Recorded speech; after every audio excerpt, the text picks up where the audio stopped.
सभी जीव अनादि से सुख की खोज में हैं। सभी जीवों को एकमात्र सुख की ही इच्छा है। सुखी होने के लिए हमने बहुत सारे प्रयत्न किए, परंतु जिनेंद्र भगवान के शासन में मोक्ष ही एकमात्र सुखी होने का उपाय है, अर्थात मुक्ति ही सुखदायक है। जो बंधन में है वो सुखदायी नहीं, इतना सरल सिद्धांत है वो। मुक्ति यानी मोक्ष, और मोक्ष मिलेगा मोक्ष मार्ग से। मोक्ष मार्ग क्या है, उसमें से उसी की चर्चा हमारी चल रही है। ये जीव जेल में है, किससे सिद्ध होता है कि ये जन्म मरण कर रहा है। इसको कर्मों के अनुसार इसको सामग्री मिलती है, ये वो वापर जन्म बनता है फिर मरता है। ये उसके कर्मों से बंधन होने का चिन्ह है।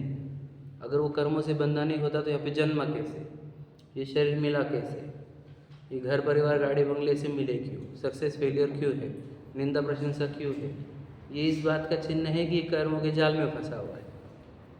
तो फिर ये कर्मों के जाल में फंसता क्यों है, तो कहते हैं ये मोह राग द्वेष करता है, अर्थात मिथ्या दर्शन, मिथ्या ज्ञान और मिथ्या चारित्र करता है, इसलिए इसको ये जेल मिलती है।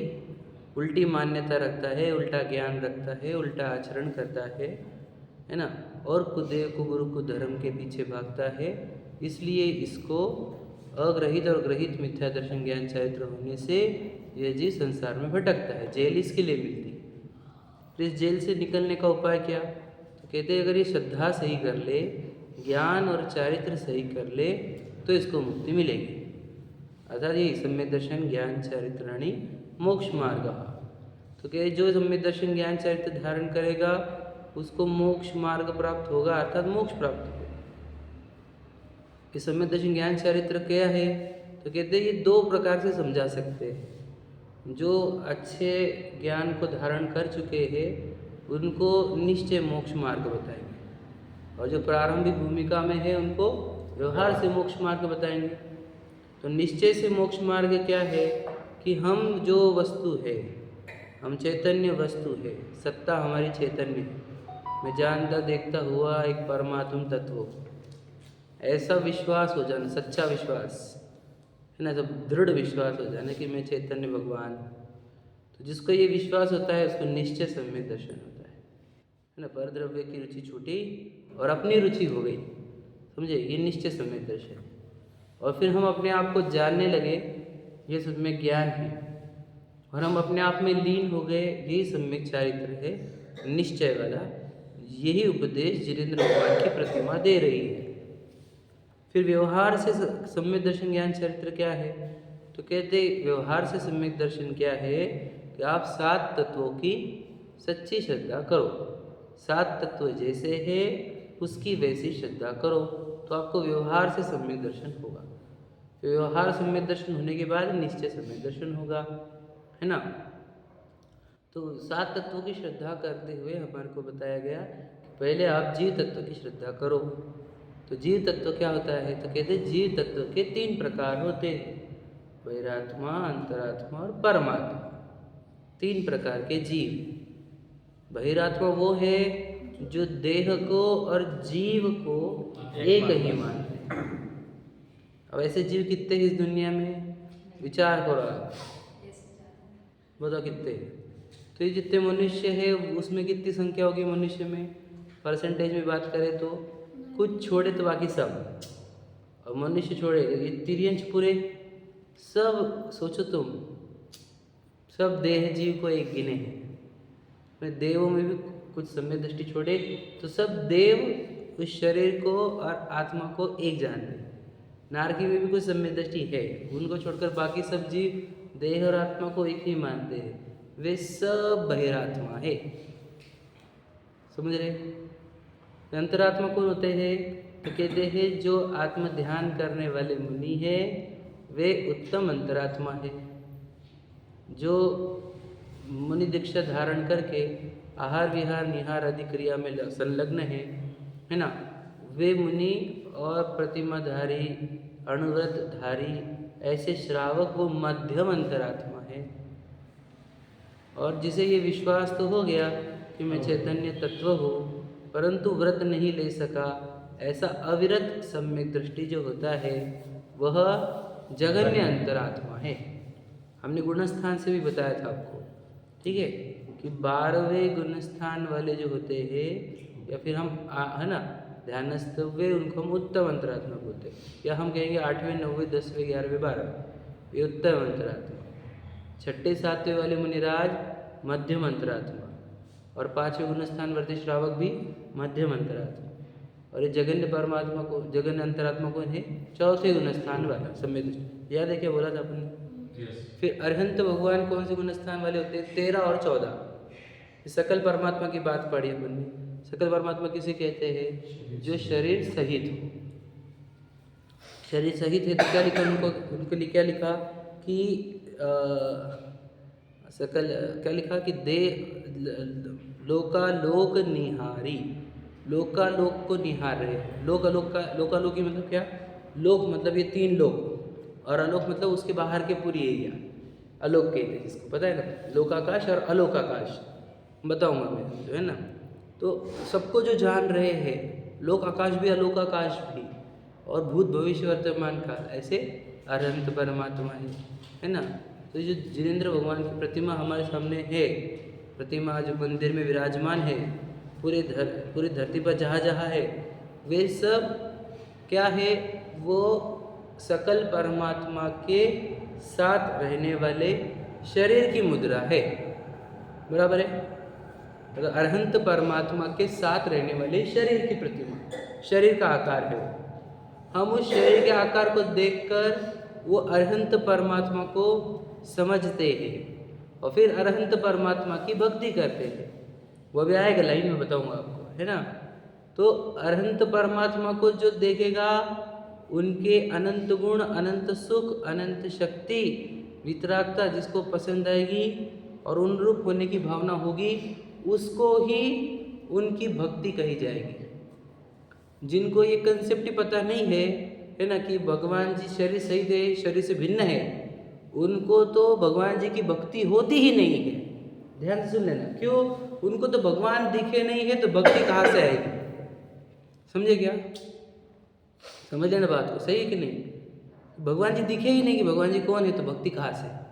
भक्ति कर रहे हैं हम तो, हमारे को तो भक्ति नहीं कर रहा है। याद रखना, भक्ति क्या की होती है, मैंने बताया था आपको। भक्ति मतलब क्या? ध्यान से सुनना है कंसेप्ट। गुणानुराग ही भक्ति होती है। याद रखना, गुण अनुराग। हम बोलते हैं ना गुण गाऊ, समझ रहे कि नहीं? तो गुणानुराग ही भक्ति होती है, गुण का अनुराग होना।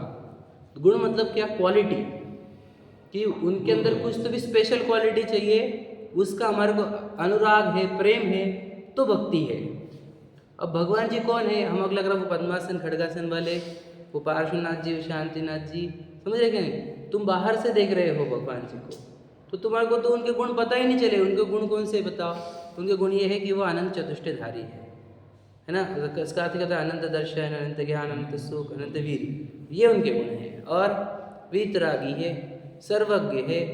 ये गुणों का अनुराग हुआ कि हमारे को अगर जिस दिन हमारे को ये गुणों का अनुराग होगा, उस दिन हमारी भक्ति होगी। अगर जिसको ये गुण नहीं समझ में आते, वो भक्ति के नाम पर क्या करता है, मैं आपको बताता हूँ। उसको लगता है कि भगवान को प्रसन्न करना है हमें। ध्यान सुनना, जैसे अदर कास्ट करते हैं वैसे, कि भगवान जी को प्रसन्न करना, तो भगवान जी प्रसन्न हो जाएंगे तो हमको अच्छा करेंगे हमारे। तो बहुत से लोग इसलिए करते हैं कि हम भगवान जी की जितनी सेवा करेंगे, मंदिर की, भक्ति की, पूजन की, कि ये चढ़ाएंगे वो चढ़ाएंगे, तो उतने भगवान जी प्रसन्न होकर हमारे को ज़्यादा अच्छा करेंगे हमारा। इसके लिए बहुत सारी भक्ति है लोगों की, स्वार्थ वाली ही। देखो सिंपल, हाँ एकदम सिंपल, हाँ हमारा सब अच्छा होगा, है ना। दूसरा कि भगवान जी हमारा, उधर पीछे मम्मा के पास तो क्या कह रहे हैं कि इस एंगल से कोई भक्ति करता है।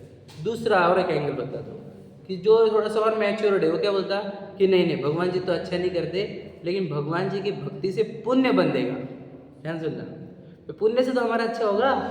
तो यहाँ पर भी स्वार्थ आ ही गया है, समझ रहे कि नहीं समझे? तो जो पुण्य के इच्छा के लिए भक्ति करेगा, उसको पुण्य बंधेगा क्या? प्रश्न समझ लीजिए, प्रश्न समझना। पुण्य की इच्छा के लिए भक्ति करेगा, उसको तो पुण्य बनता भी नहीं है, समझ लीजिए। हाँ, क्योंकि वो इच्छा है, डिमांड है, वो अशुभ भाव है, उससे पुण्य नहीं बनता, पाप बंधता है। समझे नहीं समझे भैया? इच्छा रखी तो, हाँ, पुण्य की इच्छा है तो ध्यान सुनना, जिसको पुण्य की इच्छा नहीं है, सिर्फ गुणों का अनुराग है, समझ रहे कि थोड़ा सा कठिन जा रहा है, समझना थोड़ा सा। मैं आपको वो कंसेप्ट दे रहा हूँ कि हमारे को एक्चुअल भक्ति में आप आ जाए, आपको फिर एक्चुअल भक्ति होने लग जाएगी, तो आपके साथ भला होगा, है कि नहीं? मतलब क्या, अब आप सुखी होने के रास्ते पर चल पड़ोगे, अनंत सुखी होने के रास्ते पर।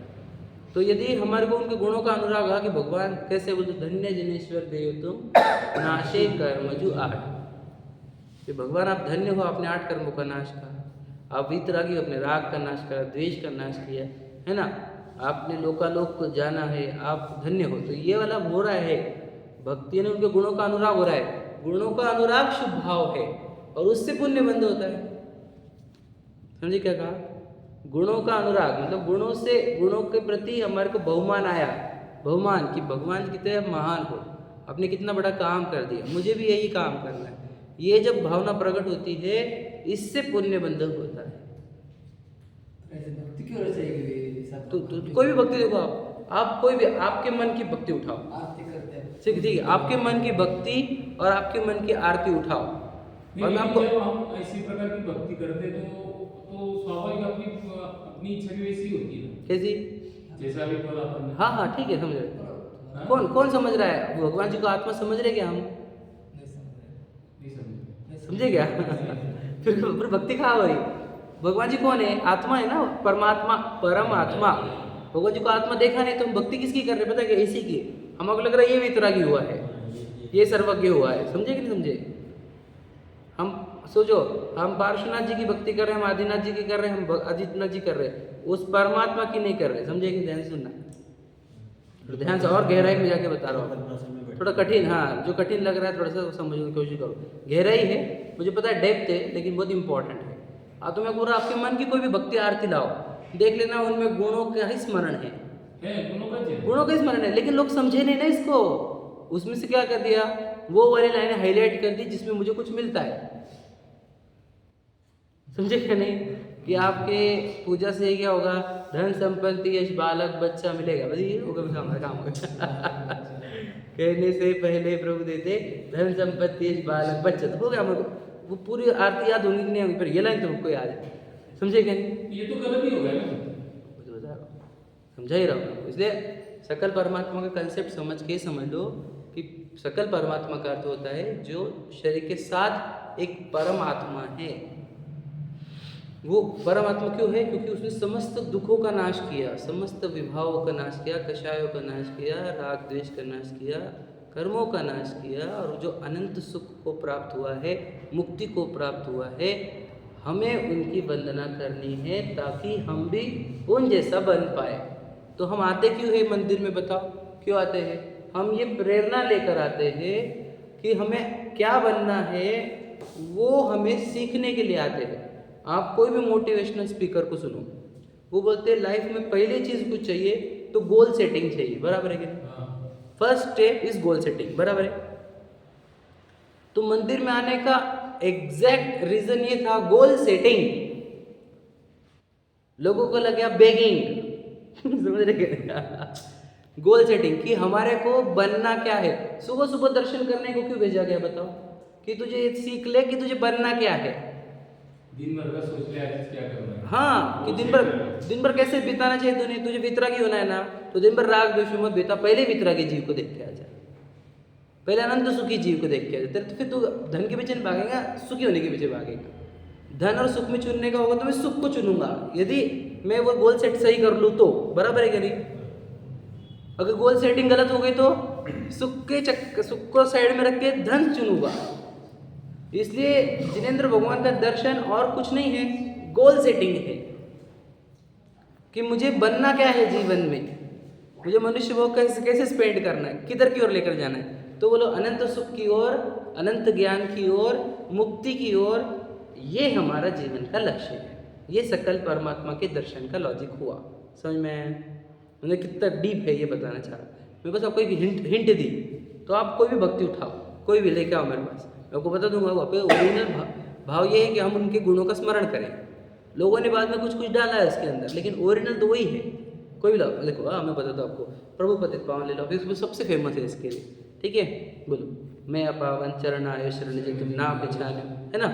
यो विरद आप निहार स्वामी मेट जामन मरण। देखो भावना क्या हो गई, है ना। तुम ना पहचानो आन मानो, हाँ एक लेकर ध्यान दो ना, छवि वीतरागी, समझ में क्या अर्थ होता है इसका? मतलब कि छवि तक उनकी वितराग छवि, भी होगी, वितराग बोल ये जो है शरीर वो छवि है किसकी? वीतरागता की। नग्न मुद्रा, दृष्टि नासा पे धरे, समझ रहे कि नहीं? सोचो हर जगह वही लिखा है। अब देख लेना, वीतराग वर्ड तो आपको मिलेगा ही मिलेगा। वीतराग दिन द्विपार्चन है, वीतराग वर्ड है। वीतराग वर्ड क्या है? आत्मा का है कि शरीर का है? बताओ, आत्मा का अंग है वो। कोई भी लो आप, कोई भी भक्ति लो, ठीक है। समझ में आ गया? सकल परमात्मा वो है जो आत्मा है। कौन सी? प्योर आत्मा, उत्कृष्ट आत्मा, इसलिए उनको परमात्मा कहते हैं। तो एक सकल परमात्मा। अब निकल परमात्मा की बात करेंगे, सिद्ध भगवान की। वो कैसे है? ज्ञान शरीर, ज्ञान से ही जिनका शरीर है, उनको ये शरीर नहीं, मिट्टी वाला, ठीक है। और तीनों प्रकार के कर्ममल से रहित है, ऐसे लिखा, त्रिविध कर्ममल वर्जित सिद्ध महंता। 3 प्रकार के कर्मों के मल से रहित है। तो 3 प्रकार के कर्म के मल कौन से रहते हैं? भाव कर्म, द्रव्य कर्म, नो कर्म। भाव कर्म मतलब जो मेरे अंदर मोह भाव होता है कि ये मेरा मेरा है, राग भाव होता है कि बहुत अच्छा है बहुत अच्छा है, और द्वेष भाव होता है ये बहुत बुरा है बुरा बुरा है, ये हो जाते हैं भाव कर्म। मोह राग द्वेष कहो, चार कषाय कहो, ये सब क्या है? भाव कर्म। भाव कर्मों से क्या होता है? द्रव्य कर्म आते हैं। किस में आते हैं? कर्माण शरीर में कर्म आते हैं, है ना। उसको आना ही आश्रयबंध कहा जाता है, ठीक है। कर्म आते हैं, फिर वो क्या करते हैं? कर्म फल देते हैं। जो कर्म फल में जो चीज़ें मिलती है हमारे को, जैसे शरीर मिला, परिवार मिला, घर गाड़ी बंगले मिले, जो भी मिले, दरिद्रता मिली होगी, रोग मिला होगा, निंदा मिली होगी, जो कुछ सामग्री मिल रही है वो सब नो कर्म है। तो सिद्ध भगवान के पास तीनों नहीं है। बोलो, मोह राग द्वेष के भाव नहीं, इसलिए भाव कर्म नहीं है।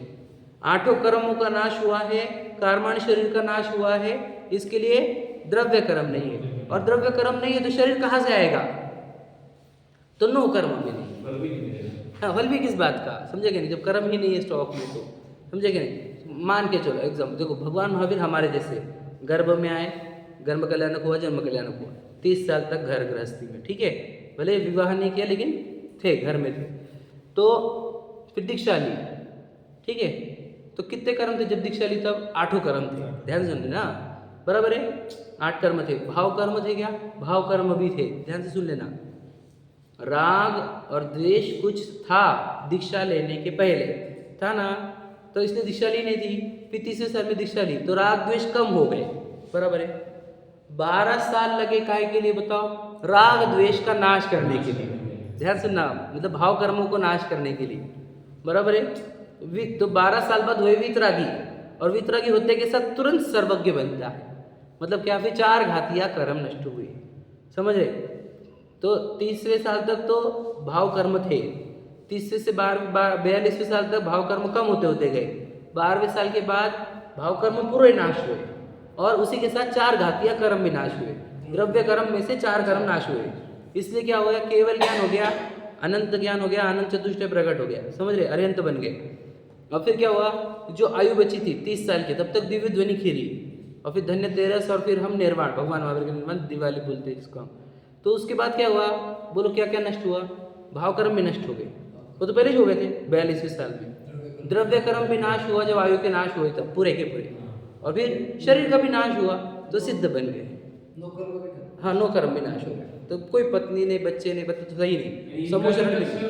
वही है। हाँ आर्यन का और इनका भी लक्ष्य वही है, तो हमें भी वही लक्ष्य रखना चाहिए। बताओ, बराबर ना? तो समझे नहीं आप? और समझो तो आप बोले बराबर है, लेकिन और डेप्थ समझो, उसकी डेप्थ पकड़ो। अरहंतों का लक्ष्य नहीं है, सभी जीवों का लक्ष्य है ये। हाँ, आप समझो, बहुत गहरी बात बोल रहा हूँ। सब जीवों को क्या होना है? सुखी होना है। सुखी कब होगा? जब वो भाव कर्म दूर करेगा, द्रव्य कर्म दूर करेगा, तभी सुखी होगा।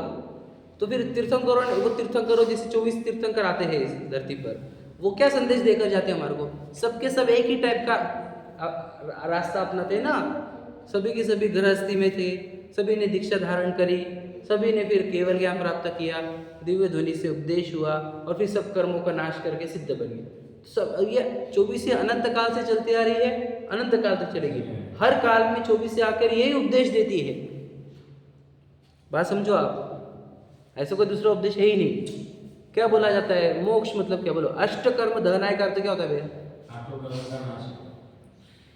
और उसके पहले क्या है बोलो, मोहांधकार नाश हो, मतलब क्या, भाव कर्मों का नाश। और फिर उसके बाद मोक्ष फल प्राप्त है, क्या हो गया, सब कर्मों का नाश हो। आप समझे कि नहीं? मतलब तीनों भाव कर्म, नो कर्म, द्रव्य कर्म, सबका नाश हो, इसी को मोक्ष कहते हैं। आप समझे कि नहीं? यही है पूजा में, यही है मैं तो बताना चाह रहा हूँ, और कुछ नहीं है। मोहांधकार विनाश है दीपम निर्पामिते, अष्टकर्म दहनाय धूपम निर्पामिते स्वाहा, और मोह मोक्ष फल प्राप्त है फलम निर्पामिते स्वाहा। मतलब तीनों बात तो ही है जो हम बोल रहे हैं। भाव कर्म, द्रव्य कर्म और नो कर्म का नाश हो, समझे कि नहीं? अब बताओ कोई भाव कर्म में है, हाँ, जैसे मोह राग द्वेष कर रहा है, द्रव्य कर्म, आठों कर्म जीवित है उसमें, हाँ, और नो कर्म में उसको चीज़ें मिली है अच्छी, उसकी है कि नहीं है? सुखी है कि नहीं? वो अंबानी है, समझ लीजिए, बिल गेट्स है, वॉरेन बफे है, एलन मस्क है, ठीक है, सुखी है कि नहीं है? बताइए क्यों नहीं? उसकी सब जीवित है। तो जीवित रहने से क्या होता है बताओ? और समझना होगा आपको, प्रैक्टिकली समझना होगा। बिल्कुल सही बोल रहे हैं, उत्तर तो सही है, लेकिन उसको संदर्भ सहित स्पष्टीकरण दिया, समझे कि नहीं? दुख ही मिलने वाला है। कहा दुख? भाव का देखा, बल मिलेगा, भाव मिलेगा, वो साइकिल चल रही है बराबर, हाँ, संतुष्टि नहीं मिली, उन्हें कुछ ना कुछ पाने की आकुलता है। आकुलता है, बराबर, मोह है, बराबर बराबर, बोलो। और वो साइकिल टूटने वाली नहीं है उसकी। बिल्कुल सही। एलन मस्क कितने दिन रहेगा वो, समझे कि नहीं? आयु खत्म होने वाली कि नहीं? फिर वो पता है एक इंद्र दो इंद्रिय, समझे कि नहीं? निगोद,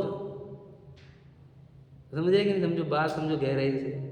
तो फिर बाद में वापस यही जो अंबानी होगा तो क्या अभी क्या मोक्ष है क्या इसके बाद? इतने करोड़ों कमाए तो मोक्ष है क्या? बोलो, वापस निगोद या, हाँ, निगोद जा सकता है। विचार करो, हम बहुत भाग्यवान हैं, ठीक है? कोई जैन आदमी गरीब भी होगा तो वो सब में दृष्टि होगा, वो तो उसके आगे करेंगे। हाँ, याद रखना, हमारा भाग्य और उनका, वो अंबानी का भाग्य, हमारे भाग्य में अगर 100 है क्वांटिटी तो उसके एक भी नहीं है। क्यों? क्योंकि बहुत भाग्य रहा तब देवशास्त्र गुरु मिलते। साधारण भाग्य से पुण्य पैसा मिल जाता है, लेकिन जो विशेष पुण्यवान रहता है, भाग्यवान रहता है, उसी को देवशास्त्र गुरु मिलते, ठीक है? तो कहना यह है कि वो जो उनके भाव कर्म, द्रव्य कर्म और नो कर्म नाश नहीं हुए, वो सुखी हो ही नहीं सकते, समझे कि नहीं? स्वधर्म इंद्र, बोलो क्या क्या है? तीनों है, भाव कर्म भी है, द्रव्य कर्म भी है, नो कर्म भी है। इसलिए सब फैसिलिटीज के कोई कमी नहीं, जीवन भर इतनी है कि कोई लिमिट नहीं है, हम बोल भी नहीं सकते, इतनी है, बराबर है। वो क्यों आता है तीर्थंकर के साथ में, बताओ? गर्भ कल्याणक में भी आ जाता है, जन्म कल्याणक में भी आ जाता है, दीक्षा कल्याणक में, क्यों? कोई फैसिलिटी की कमी नहीं, क्यों क्यों क्यों? विचार करो कि बोले मेरे पास सुख नहीं है, इनके पास सुख है, ये कर्मों का नाश कर रहे हैं, ये नाश करने वाले हैं, मुझे इनके हर जगह पे रहना चाहिए, समझिए बात? उनको आइडल मानते हो? हाँ, बोलता हूँ कि इंद्र का तीर्थंकरों के पास आना ये बहुत बड़ा लक्षण है, अच्छा, हमारे को समझाने के लिए कि जो देह है जिसके पास पूरी फैसिलिटीज है, वो अपनी पूरी फैसिलिटी और एंजॉयमेंट छोड़कर क्यों आता है तीर्थंकरों के पंचकल्याणकों में? और हम क्यों नहीं आ रहे मंदिर में? बोलो, फैसिलिटीज और एंजॉयमेंट, बराबर है क्या? इसके चक्कर में मंदिर में नहीं आ रहे। और उस धर्मेंद्र को देखो, समझे कि नहीं? और अंबानी मोदी के आगे झुकता मोदी जी महाराज का। हाँ, सही बात है। तो विचार करो, महाराज जी किसके सामने? भगवान जी के सामने। आप समझ रहे? और भगवान जी के पास समय नहीं, भगवान जी के लिए बताओ, है क्या नहीं? पढ़ेंगे अब तो त्रिविध कर्ममल वर्जित, समझे? सिद्ध महंता, समझे? ज्ञान शरीरी त्रिविध कर्ममल वर्जित सिद्ध महंता, समझ में आया था क्या?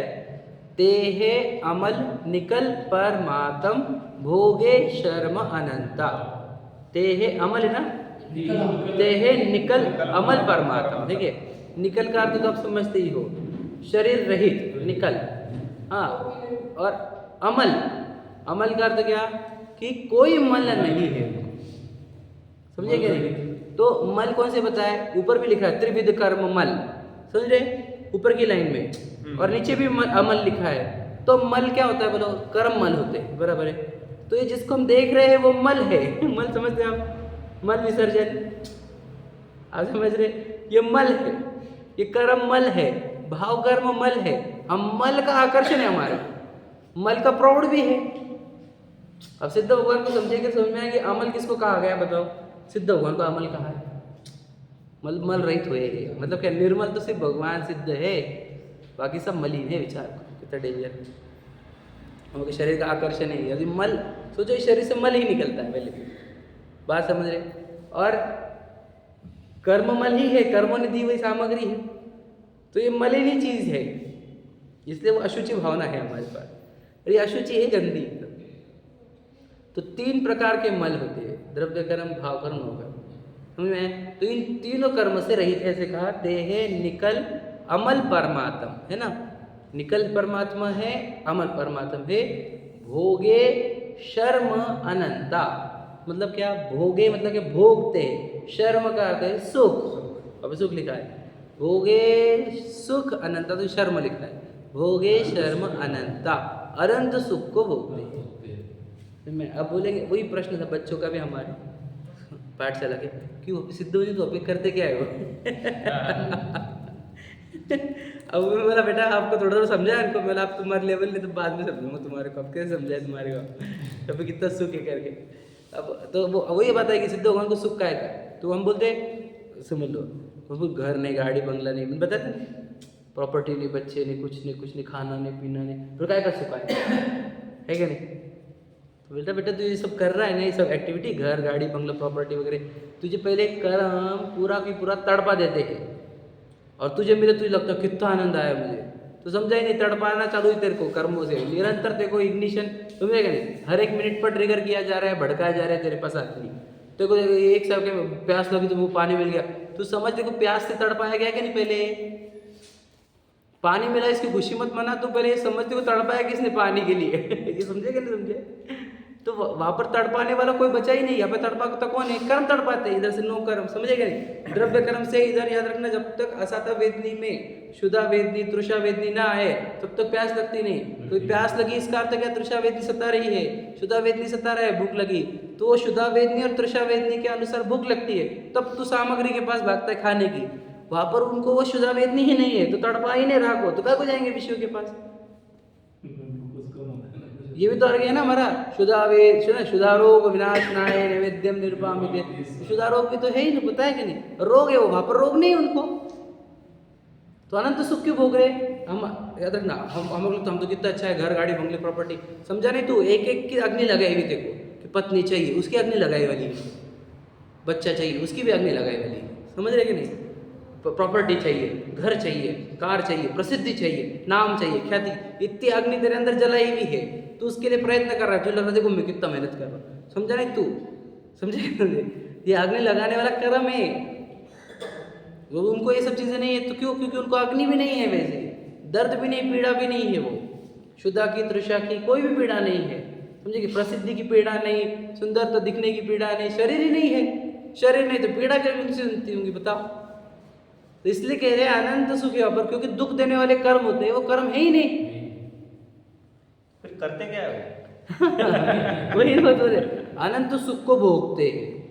ये अनंत सुख को भोगने समझने के लिए आपको डीप जाना होगा अपने अंदर, मेरे अंदर क्या है, तो आपको समझ में आएगा कि मैं एक ही काम कर सकता हूँ दुनिया में, ज्ञान और आनंद, दो काम, मोटे मोटे, जानना और आनंदित रहना। आज हमारा जानना और आनंदित होना बंद हो गया है, समझे कि नहीं, और वहाँ पर जानना और आनंदित रहना निरंतर होते रहता है केवल। मतलब अभी जैसे कोई वर्किंग में 58-60 रिटायरमेंट एज हो गई, तो रिटायरमेंट के बाद भी बोलता बैठे बैठे क्या करें, सही बात, तो और काम ढूंढता है, बराबर, तो अब उनको तो काम ही नहीं मिले। हाँ सही बात, देखो परमानेंट रिटायर, हाँ रिटायरमेंट, देखो तो पहले तो खुलता नहीं, देखो अपन यहाँ अच्छा लग रहा है, फिर बैठेंगे 15 मिनट बैठेंगे, आधा घंटा, 1 घंटा, फिर अपने नींद आना शुरू हो जाएगी, अकुल तो स्टार्ट हो जाएगी, बराबर है कि नहीं। हम तो कह रहे हैं कि एक एक वो चींटी जो घूम रही है, क्यों घूम रही है बताओ, शौक से तो नहीं घूम रही, सुख के लिए, मतलब कि आकुलता हुई उसको भूख की,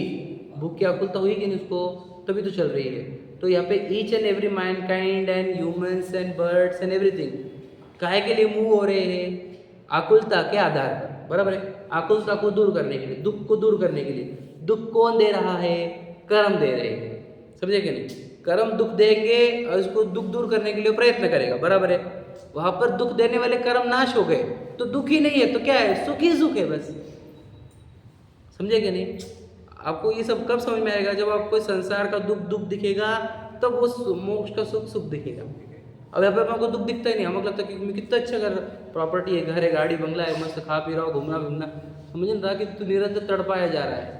हमारी नज़रों से देख, तुझे तो निरंतर तेरे से अनंत सुख छीना जा रहा है, अनंत ज्ञान छीना जा रहा है, एक एक मिनट पे भिखारी बनाया जा रहा है, इतना तड़पाया जा रहा है। हमारे हिसाब से देखा जाए तो तेरे काला सजाए काला पानी जितनी सजा चल रही तेरे ऊपर, समझे कि जिनवानी की अपेक्षा देखे तो बोल रहा कि हमारा बढ़िया चल रहा है। तो कैसे बढ़िया चल रहा है? सोच, अभी जब मालूम पड़ गया, समझ लो कि जाने का टाइम आ गया, तो ऐसा रोएगा कि जैसे क्या हो गया।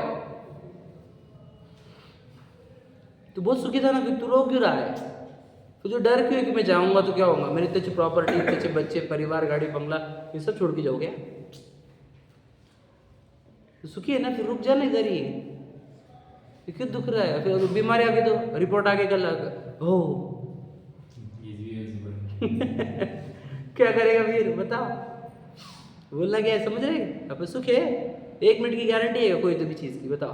बीमारी कब आ जाएगी, कोई घर का कोई व्यक्ति कब चला जाएगा, कब नुकसान हो जाएगा, कब इनकम टैक्स वाले आ जाएंगे, हर समय तो धक धुक है, ये ना आ जाए, वो ना आ जाए, वो ना आ जाए, बीमारी ना आ जाए, ठीक है नहीं? लड़के कैसा ना हो जाए, लड़की कैसा ना हो जाए, वो ना हो जाए, वो ना, कितने हजारों प्रॉब्लम्स, टेंशन में जी का बोलता है कि हम खुश है। यहाँ पे कोई एखादा है जो मतलब नॉर्मल जिंदगी जी रहा है, ज़्यादा पैसे की आस नहीं करता है, जो है उतने में सुखी है, लेकिन जो उसके साथ का था, उसके पीछे था, वो उससे बहुत आगे निकल गया। फिर उसको दूसरे बोलते हैं, देखो तेरे से पीछे से आगे कितना निकल गया, तो कुछ भी नहीं करता है, जिंदगी का कुछ तो भी लक्ष्य रखता। वो लक्ष्य क्या रखते रहे? लौकिक। अब क्या करें? मतलब अब तुम सुन, लेकिन उसमें भी भैया अगर उसका लक्ष्य जो कम वाला है ना, उसका अगर लक्ष्य पॉजिटिव होगा शास्त्र के अनुसार, तो वो उससे भी आगे है। हाँ, उससे आगे है। और वो उधर मतलब वो कितना भी बोले उसको, वो इग्नोर कर देगा उसको। देखो, life is made by decisions. आप डिसीजन क्या लेते हो, उसी के ऊपर आपकी लाइफ होती है। तो जिसने सुख शांति को चुना ना, वो लौकिक पैसे में कम रहा तो भी वो बोलता अपने को पैसे कम, लेकिन सुख शांति होती है, समझेंगे? जो सुख शांति को चुनता है, फिर वो लौकिक सिद्धियों से खुद को कंपेयर नहीं करता, पहली बात। दूसरी बात, ये सुख शांति कहाँ से मिलती है? धर्म क्षेत्र में ही मिलेगी सुख शांति। धर्म क्षेत्र में कहाँ मिलेगी? स्वाध्याय से ही मिलेगी। तो जो स्वाध्याय में, उसको तो कोई चिंता ही नहीं सब चीज़ों की, बस समझ रहे? वो तो अपने को एकदम क्लियर देखता है कि आप लोग क्या जरूरत है इसकी, है ना? और फिर जो जिनके पास है वो क्या कर रहे हैं बताओ? वो उनको एक दिन का भी चैन नहीं है, खाने पीने का भान नहीं, तबीयत का भान नहीं, सोने का नहीं, परिवार का नहीं, इस जीवन की बात का नहीं, समझेंगे? तो एक प्रश्न आएगा कि हमने उन लोगों को ना जो धर्म करते हैं उनको ज़्यादा दुख में देखा है, और जो नहीं ना बहुत इंजॉय करते हैं। इसलिए बराबर ये क्वेश्चन है ना, है ना? तो मैं आपको बताता हूँ, ध्यान सुनना इसके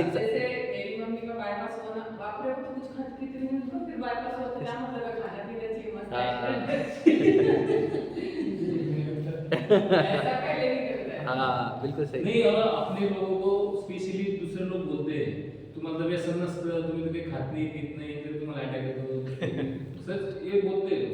मैं वो उस पॉइंट पे नहीं बोल रहा हूँ, मैं कौन से पॉइंट पे बोल रहा हूँ वो सुनो ध्यान से। बोलना ये है कि जो धर्म कर रहे हैं उनके जीवन में टेंशन प्रॉब्लम्स ज़्यादा, और जो नहीं कर रहे उनका जीवन बढ़िया। तो इसके 2-3 रीज़न है। एक बता, ध्यान से सुनना।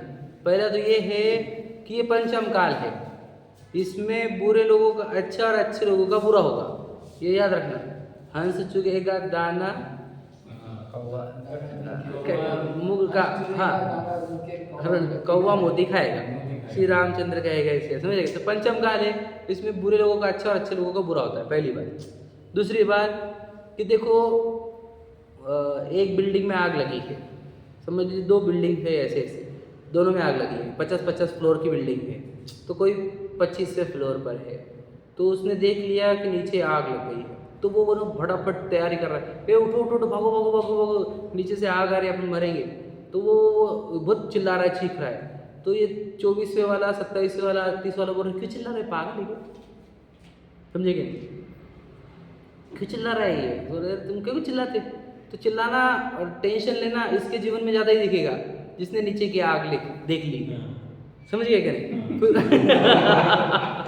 और वो 24वें वाले 27वें वाले सो रहे आराम से, उनको क्या क्या टेंशन आया? लेकिन आप समझ रहे किसका अच्छा होने वाला है, किसका बुरा होने वाला है? समझ रहे क्या? हाँ, वो आज चिल्लाता इसलिए क्योंकि उसको निकलना है यहाँ से। वो जो ब्रिज के नीचे से सोया हुआ है और उन्होंने देखा नहीं, आराम से जा रहे हाँ हैं हाँ वो। हाँ, तो वैसा वाला बोल हाँ रहा बस है। वैसे ही। उसको तो पता ही नहीं है ना 24वें 27वें 28वें वालों को कि क्या हो रहा है नीचे से, तो आराम से सो रहे। तो आप जो एंजॉय करते हुए दिख रहे होंगे आपको, क्या रखना वो सोए वाले हैं। फिर आप जो मेहनत कर रहे हैं, इतना कर रहे हो, वो कर रहे हो, वो इसलिए कि वो जाग गए। समझे कि नहीं? धर्म क्षेत्र में क्यों कर रहे हो, इतना स्ट्रगल क्यों कर रहे हो? वो इसलिए कि उनको पता है निकलना है अपने को, तो आग लगी नीचे से। समझे कि नहीं? बात समझ- जो दुख में है उनकी कर्म निर्जरा हो और कल ही बताया मैंने, हाँ, निर्जरा हो गई। उनके कर्मों के निर्जरा हो रहे हैं। और मैंने आपको उदीरना का भी एग्जाम्पल दिया था वहाँ पे, देखो कि जो अच्छे लोग रहते हैं उनके आयु के एंड में उनको पाप के उदय आते हैं। क्यों? क्योंकि उनको जहाँ जाना है वापस से पुण्य का फल मिलना है, स्वर्ग में, देव में, बराबर है। तो यहाँ पे पाप निपट जाते हैं उनके, है क्या नहीं? Balance sheet. हाँ, बैलेंस शीट बता दें मैं। जितना बचा और होगा। जो बुरे लोग रहते हैं उनके एंड में बहुत अच्छा होता है उनके साथ। क्यों? वो जितने पुण्य वो यहाँ पे खर्च करके जाते, क्योंकि बाकी जाके बुरा बुरा पाप भुगतने के ना पूरे। समझे कि नहीं? उदीरना बोलते हैं इसको। तो इसलिए ऐसा होगा, आपको लगेगा धर्म क्षेत्र में जो है उनके साथ ज़्यादा टेंशन क्यों है, समझे? उनके कर्म नष्ट हो रहे हैं। लेकिन ये तो जो ज्यादा पुण्यवान होता पहले से उसके बारे में होता होगा ना, मतलब जो लास्ट में होता है वो नहीं, लास्ट में पुण्यवान का कोई वैल्यू नहीं है। जीवन भर जो पुण्य करेगा वही ना, उसकी बात, जीवन भर जो करेगा। जीवन भर की बात कर रहा हूँ मैं। जो सच्चे मार्ग पर है तो उसको ऐसा पाप के उदय, थोड़े पाप बंदे हो गए तो वो एंड में रिजल्ट आ जाते और फिर वो ऊपर चला जाता। पांडवों को भी जलते हुए आभूषण पहना देते हाँ आगे आगे। हाँ हाँ बिल्कुल, 5 पांडवों को पहनाए थे, 3 गए मोक्ष, 2 गए सर्वासिद्धि, तो एकदम बढ़िया। है कि नहीं? बताया था मैंने। तो समझ में आया? तो सिद्ध भगवान कैसे है?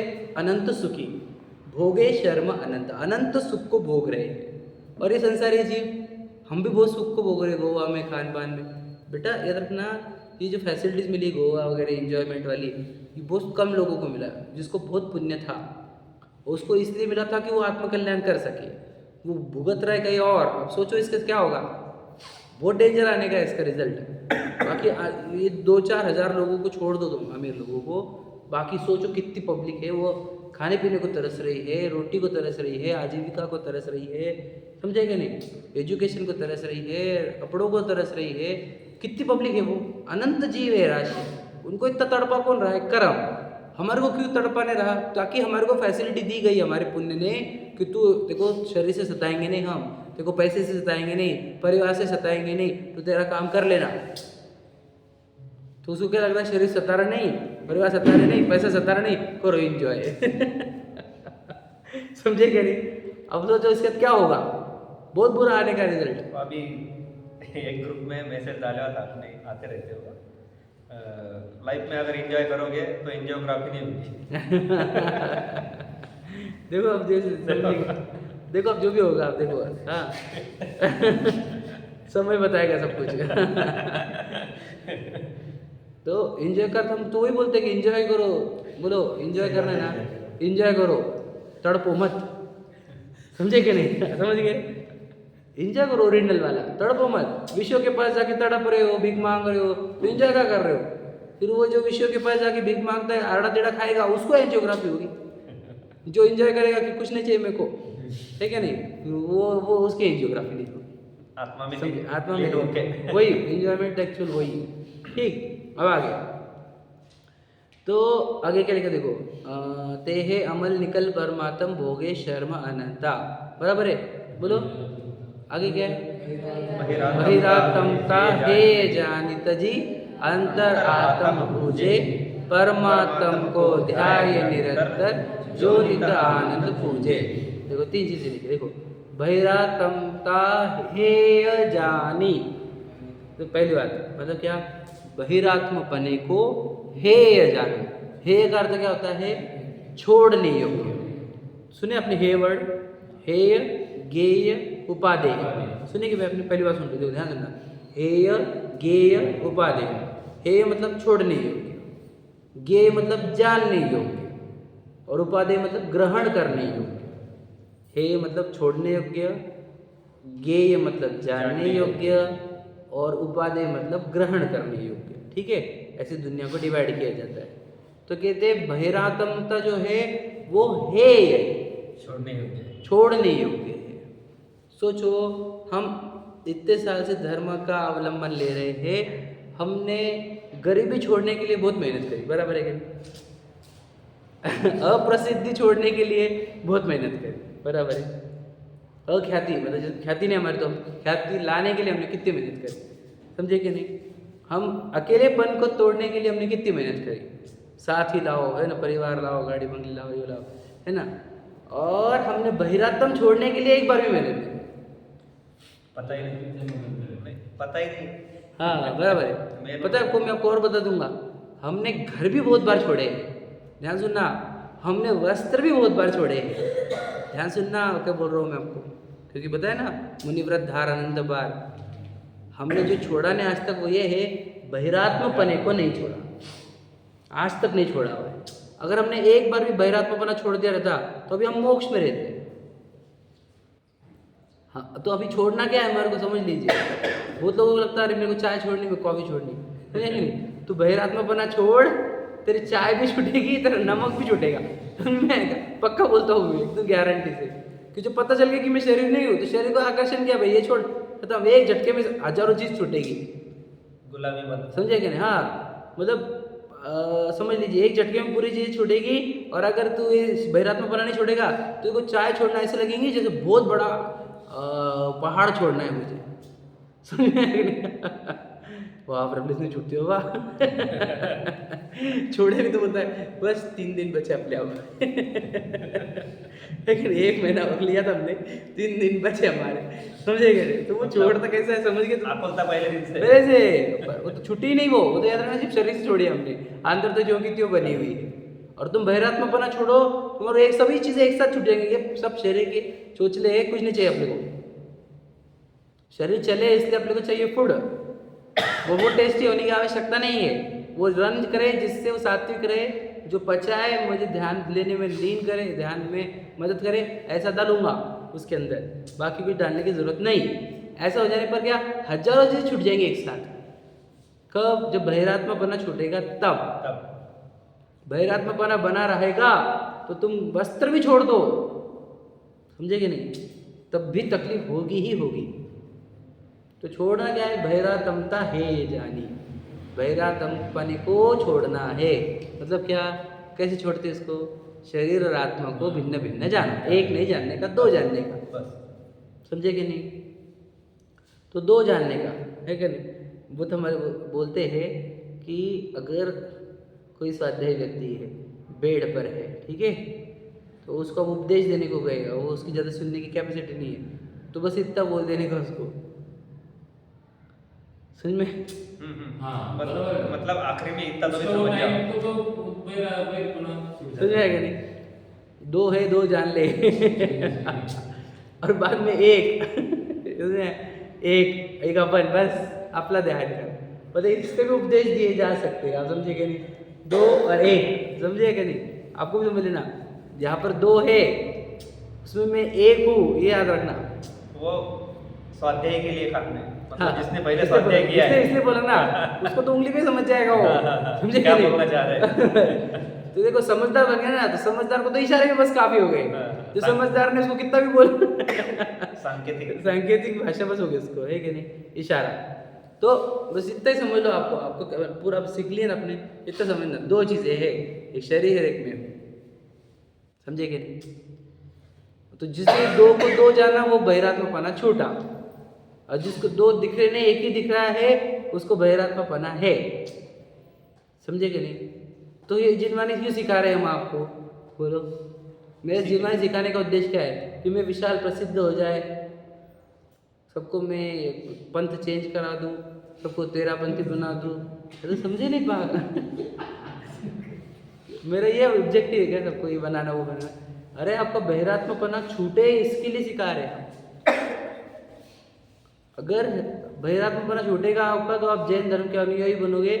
जैन धर्म हमारा 18,500 साल तक चलेगा। आपके अनंत जन्म मरण छूटेंगे, आपको अनंत सुख प्राप्त होगा, है ना। ये लॉजिक है, और क्या लॉजिक है? दूसरा कोई लॉजिक है क्या? और वो जिनके ज्ञान एकदम नैरो है, सोच नैरो, उनको लगता है कि इसका ये उद्देश्य होगा, उसका वो उद्देश्य होगा। भाई तुम कौन समझेंगे? तुम क्या समझेंगे? बहिरात्मपना ही समझते नहीं तुम। हमारा उद्देश्य क्या समझोगे तुम? समझेगे नहीं। तो हमारा उद्देश्य क्या है? बहिरात्मपने से बाहर आओ। तो आपको सुनने का सार्थक तब होगा जब आप बहिरात्मपने से बाहर आओगे तो। तो ये चैप्टर वो फिर दूसरा चैप्टर चालू करो, फिर तीसरा चैप्टर चालू करो। उसके लिए नहीं आए हुए हम कोचिंग इंस्टीट्यूट खोलने को, है कि नहीं? हम इसके लिए आए हैं कि आपका आजीवन, आपका अविनाशी कल्याण हो। आप एक बार स्वयं को पहचान लो तो आपका अनंत काल सुधर जाएगा।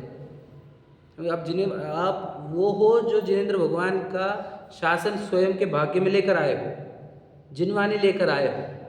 तो आप भाग्यवान हो, अत्यंत भाग्यवान हो। तो आपके भाग्य में है कि आप इस जन्म मरण के फेर से बाहर आओ।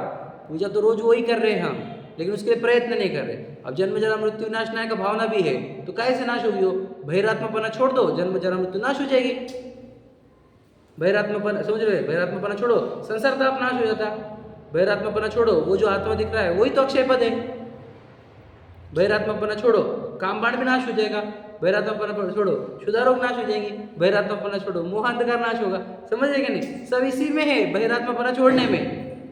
लेकिन इसको साथ में रख के पूजा कर रहे हैं तो छूटने वाला कुछ नहीं। बहिरात्मा जी पूजा करता है तो बोलेगा इससे मेरे शरीर का रोग दूर होगा, मेरे पत्नी बच्चे अच्छे रहेंगे, व्यापार अच्छा रहेगा, मैं निरोगी रहूँगा।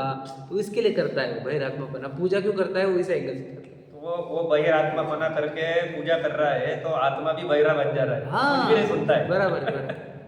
तो फिर वो सोचो उसका उद्देश्य क्या है? जो सोचो बहिरात्मपना अंतरात्मपना समझता नहीं है, तो वो पूजा भी कर रहा है तो कैसी पूजा कर रहा है? समझ रहे आप? वो दर्शन भी कर रहा है तो कैसे दर्शन कर रहा है? वो गुरु भक्ति भी करता है वैसे करता है बहिरात्मपने से।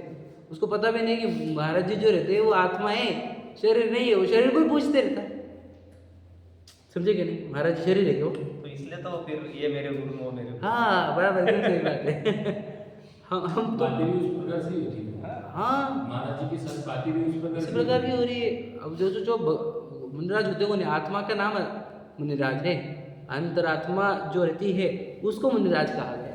उसी की माना फिर बता दें। रत्नत्रय कुछ नहीं माने। हाँ आपका रत्नत्रय कैसा है? अपन जैसे मंगलम कुछ स्वास्थ्य कैसे? स्वास्थ्य कैसा है? तो वो हम स्वयं को क्या समझे? बहिरात्मा, और उनको भी बहिरात्मा। आपका स्वास्थ्य कैसा है? अरे मंगलाचरण में बोलते हैं मंगलम कुंद कुंदाद्यो। तो अपन मतलब जो आचार्य परमेष्ठी हैं उनके अंतरात्मा को प्रणाम कर रहे हैं, हाँ है ना? अब देखो नमस्कार तो हमेशा आत्मा को ही, हम आत्मा है ना। सोचो एग्जाम्पल, मैं आपको प्रश्न पूछता, ध्यान से सुनना, वो थोड़ा कठिन लगेगा आपको। पहली बार सुन रहे होंगे तो आपको थोड़ा हजम नहीं होगा। हमने नई कार ली 25 लाख की, मान के चलो, तो पूजा करने की नहीं करनी हमने? बताओ, पूजा करने की नहीं करनी की उसकी? पहले पूजा नहीं करनी चाहिए सर, पूजा नहीं करनी चाहिए। नहीं करना चाहिए। प्रश्न समझा आपको? उसके बगैर तो गाड़ी निकलती नहीं। पहले प्रश्न समझा क्या? बताओ हाँ या नहीं, आप उत्तर दीजिए मुझे। नहीं उसकी तो नहीं करनी चाहिए, पर जैसे छोटे में थे तो एक बुक बताया जाता था कि आभार रहना चाहिए अपन को हर चीज़ का, कि इससे हमें सीखने को मिल रहा है, इससे हमारा काम हो रहा है। बताइए पूजा करनी चाहिए कि नहीं पूजा करनी? नहीं नहीं नहीं क्यों? नहीं क्यों? इसका उत्तर दीजिए आप। उसमें पूज्यता जैसा कुछ है? हाँ परफेक्ट पॉइंट पकड़ा आपने। वो मिट्टी ना, पुद्गल, मेटल, स्टोन, समझ रहे क्या नहीं? तो उसकी पूजा की जा सकती है क्या? उसकी और पूजा कर, पुद्गल मिट्टी की करते क्या नहीं? तो वही तो बोल रहे हैं, मुनराज की काय की पूजा कर रहे हैं आप? वो मिट्टी पुद्गल की, वो पूज्यत्व है ही नहीं उसके अंदर। पूज्यत्व किसमें है? वो आत्मा में। आप समझे क्या? एग्जैक्टली मैं इस लॉजिक से उस लॉजिक पर जा रहा हूँ। समझे क्या नहीं समझे? समझे भैया क्या बोला मैंने? जैसे वो गाड़ी के अंदर पूज्यत्व कोई गुण है ही नहीं, बराबर है कि नहीं? तो फिर वो मुनराज के शरीर में भी पूज्यत्व गुण नहीं है। वो जो आत्मा है वो पूज्य है, बराबर है कि नहीं? सही है कि नहीं? सही। वही भाव करके अपने को पूजा करनी। फिर जब तुमने उनके वो पूज्यत्व आत्मा को पूज्य देखा, तो तुम्हारे अंदर वो गुण प्रकट करने की भावना भी हुई। समझे कि नहीं? ये तो आजकल देखो जितने गुरु भक्त गुरु परिवार अलग अलग प्रकार के जो गुरु भक्त है वे जाते हैं उनके प्रोग्राम को रास्ते में पूरा लुप्या रात को खाते हुए मस्त, किसी की ड्रिंकिंग भी चल रही और ऐसे गुरु भक्त है हम, ऐसे गुरु परिवार है, अरे ऐसा वो है, बताओ क्या क्या वही गुरु के बाद वो गुरु भक्त, ये गुरु के ये नहीं ये शिष्य, ये नहीं शिष्य भी बहुत अच्छे लगेंगे फिर। वही गुरु, वही दूसरे गुरु भी नहीं चले। हाँ ये स्पेसिफिक यही गुरु फिर हमारे ये वाले गुरु देखो वैसे ही वो एकांत हो गए। एकांत है, एकांत छोड़ो तो सोचो तुम पहुंचे ही नहीं, देखो समझा ही नहीं वो। हाँ तो सोचो तो नमस्कार किसको होता है? अंतरात्मा को।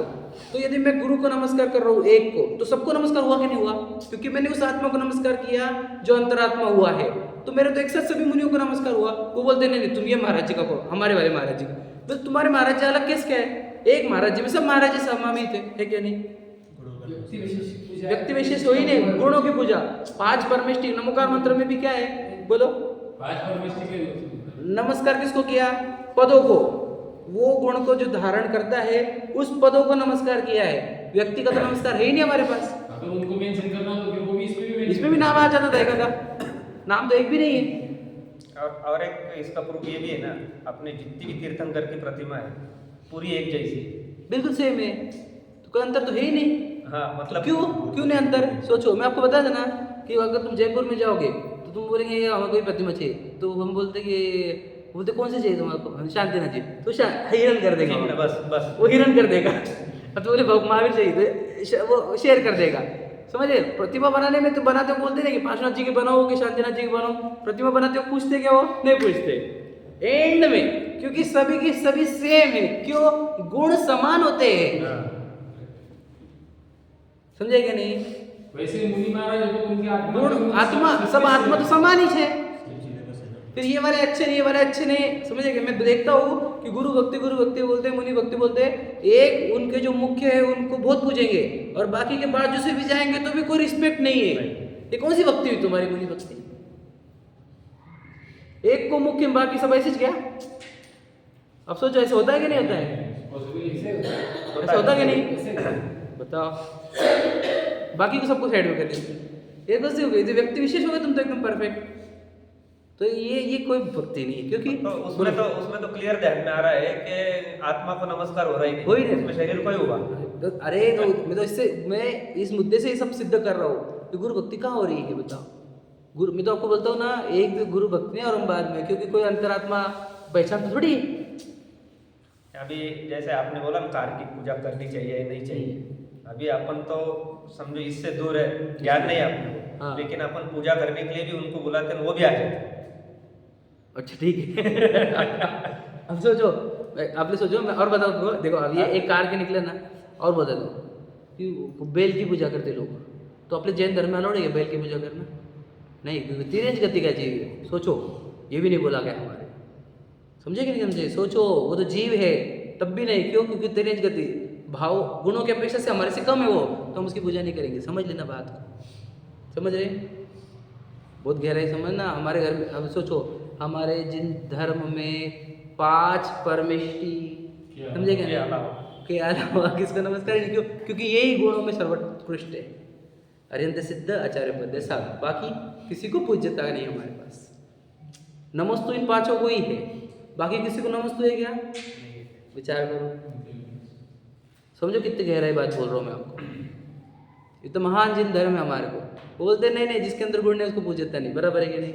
तो गुण हम मुनराज भी शरीर को पूज रहे, तो वो पूज्यता क्या है उसके अंदर? शरीर में नहीं है, वो जो अंतरात्मा है अंदर वो पूज्य है, और वो अंतरात्मा सभी मुनराज की समान होती है।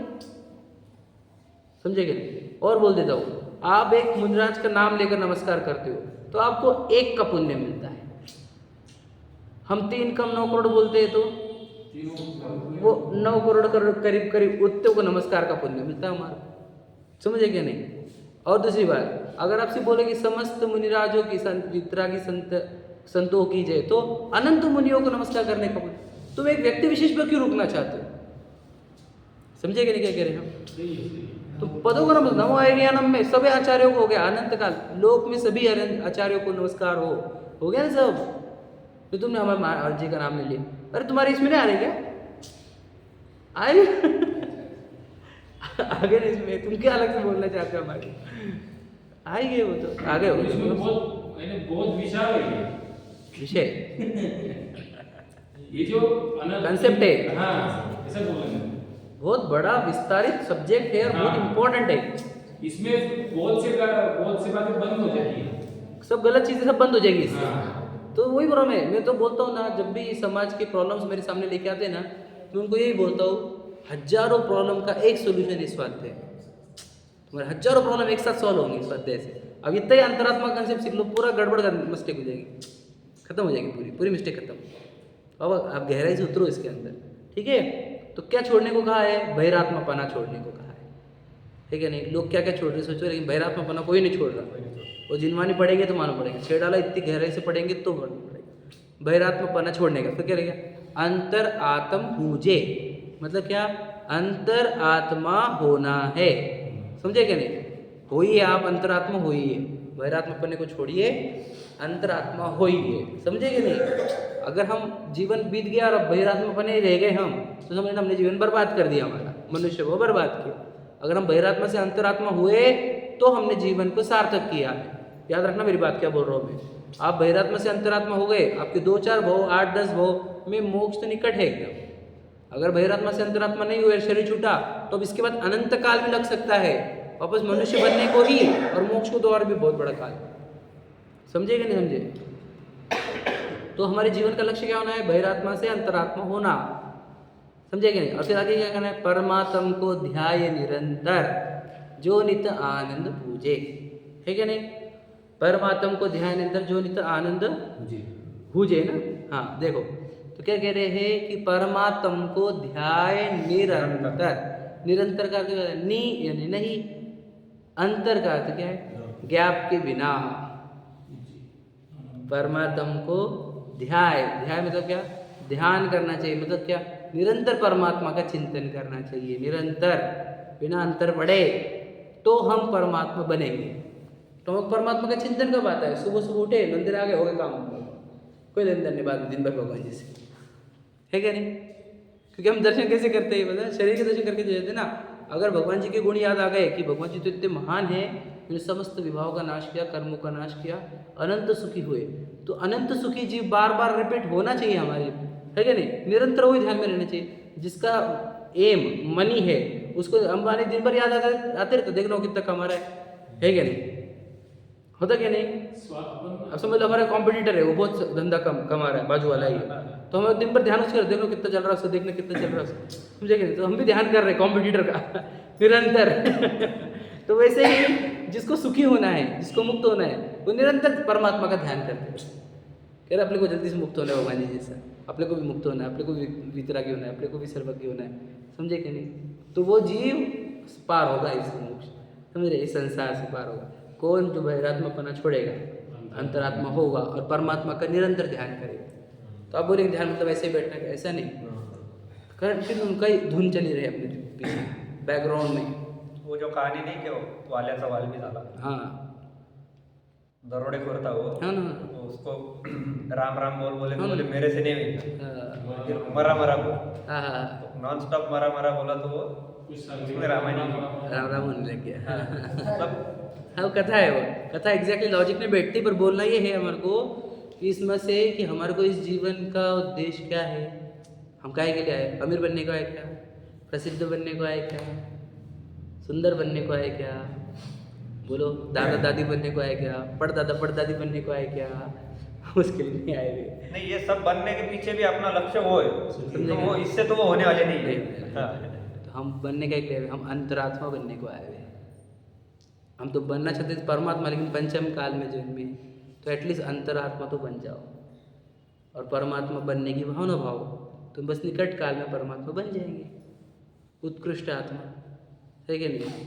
तो बहिरात्मापना जन्मे थे, ये आपका दोष नहीं, पुराना दोष था, लेकिन बहिरात्मापना मरोगे, ये तो पूरा अपना ही दोष है, इफ यू बॉर्न, समझ रहे, सुने ना, पूरा family if you born poor it's not your mistake, but if you die poor it's your mistake, ठीक है नहीं? तो बहिरात्मपने से जन्मे वो तो पुरानी मिस्टेक थी हमारी, लेकिन आज अगर हम बहिरात्मपने से मरे तो हमारा ये जीवन हमने व्यर्थ किया, मनुष्य को बर्बाद किया, बस यही कंक्लूजन निकलता है इसमें से। इसलिए ये लाइन याद रखना, बहिरात्मता हे ये जानी तजी अंतर आत्म पूजे, परमात्म को ध्याय निरंतर जो नित आनंद पूजे। समझे कि नहीं? यही भावना है हमारी। आप सबका बहिरात्मपना दूर हो, आप शीघ्र अंतरात्मा बनो और थोड़े ही काल में परमात्मा बनो। यही मंगल भावना के साथ आज के लिए विराम लेते हैं। चलिए।